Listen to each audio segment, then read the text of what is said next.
Talk about one of the big stories out of the East Bay, which is this new police body camera video showing the moments leading up to the death of 26-year-old Mario Gonzalez, who you see right there. And this is the officer's perspective as he's approaching. Alameda police took him into custody last week, April 19th, because somebody called 911 complaining that Gonzalez was standing in their yard. Do me a favor. We're going to stand over here, okay? There's something here. Hey, come over here. Come over here. We don't want you to fall down, okay? Yeah. All right. Yep, they're getting wet. We're just gonna put your hands behind you. I got it. What? You got what? No, wait. It's wait. What the heck? Stop. No. Wait. And here you can see in the minutes that followed after police arrived, they took Gonzalez to the ground, grabbed at him, put him in handcuffs. And here you can see in the video at one point, police did put their knee on Mario's back while he was on the ground. Paramedics eventually took him to the hospital where he later died.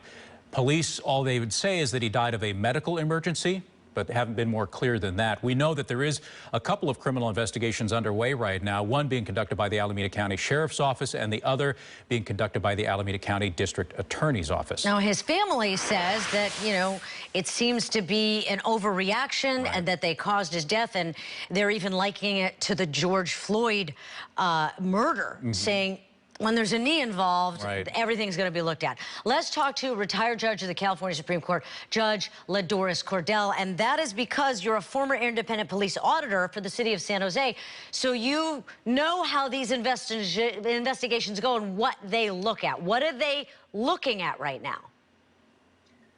Well, let me just, first of all, thank you for having me this morning, and let me just start by saying Mario Gonzalez should be alive today.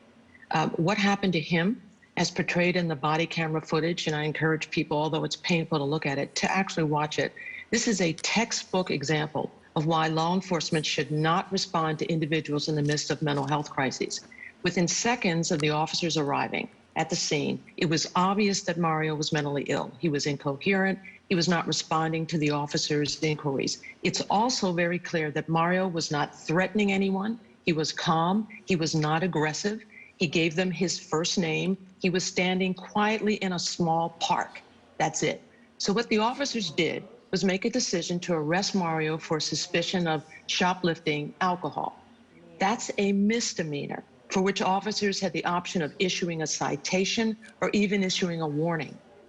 What they did is they saw Mario as a criminal and not as someone in need of help. So instead, they did what law enforcement's trained to do.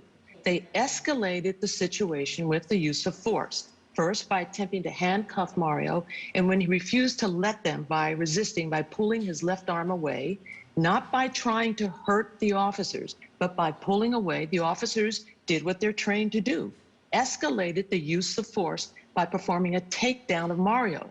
And they went further when he was down, still trying to get that arm so they could handcuff him, using their knees to hold down his back and their hands to hold his legs when he was prone on the ground. So it's likely that as a result of all this, he suffered, I'm not a physician, but it's likely he suffered cardiac arrest. And the officers did try to revive him at the scene. So what should have happened is that as soon as the officers arrived and quickly realized that they were dealing with a man in crisis, they should have backed off and called for mental health professionals to take charge. Trained mental health professionals could have obtained information from Mario about where he lived, contacted his family members, and most importantly, not escalated the situation by using force. So, when Mario resisted being handcuffed, these officers could have right then and should have just backed off. What were they worried about? Mario didn't have a car. He wasn't going to flee. Given his size, he wasn't going to outrun them, assuming he could run at all. They could have just followed him and stayed with him until mental health workers arrived. In my view, the death of Mario Gonzalez should be a wake-up call for the city of Alameda. Law enforcement should not be first responders to individuals in mental health crises. This is just so sad. Like you said, all of these things make sense now in retrospect, but you were also kind of laying it out with what the police thought that they were doing, and that somehow what they were doing made sense to them, and who's paid the price in the end. Exactly, and that's what they're trained to do. They are not trained to do this kind of work. And that's when we get to the essence of policing. The essence of policing is not this, and it shouldn't be. So in your mind then, does this then brings up the need to, fundamentally restructure how policing works, and when we call trained police officers who are trained to end violence, by violence in some cases, but in situations like this, you'd rather there be a completely different structure that gets put into action.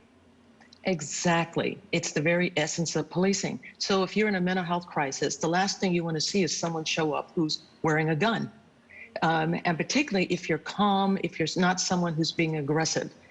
So yes, the very key to policing is, solving crimes, doing undercover work, those kinds of things. In my view, stopping to help the mentally ill, detaining them and arresting them should not be a part of their job.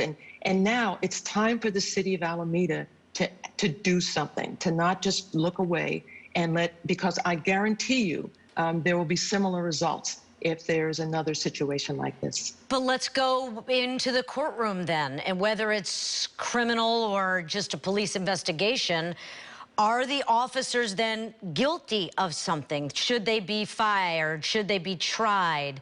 What about that? So there are two things here. One is, should the officers be disciplined? That's an administrative remedy that happens within the police department. And the only reason officers get disciplined is if they violate policy or procedure. It is my guess, not having seen the policy and procedures for the Alameda Police Department, that they followed the policy. They went, they saw someone they suspected, and probably so, that he had shoplifted alcohol.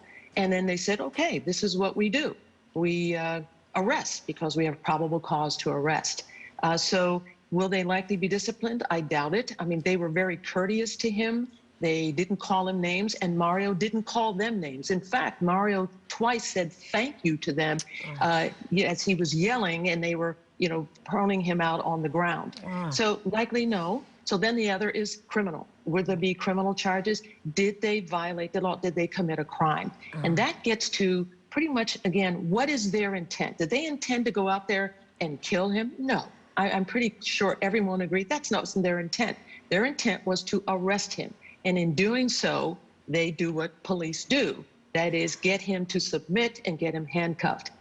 Whether or not there are any criminal charges here, I don't know what the DA is going to do in Alameda County in looking at this case, because I know they're investigating it.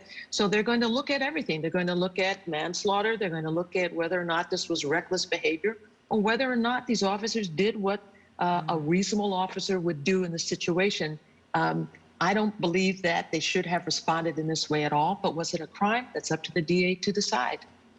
It's going to be interesting because from the police perspective as well, you'll hear from them, I don't know what to do now when I'm called out to a scene.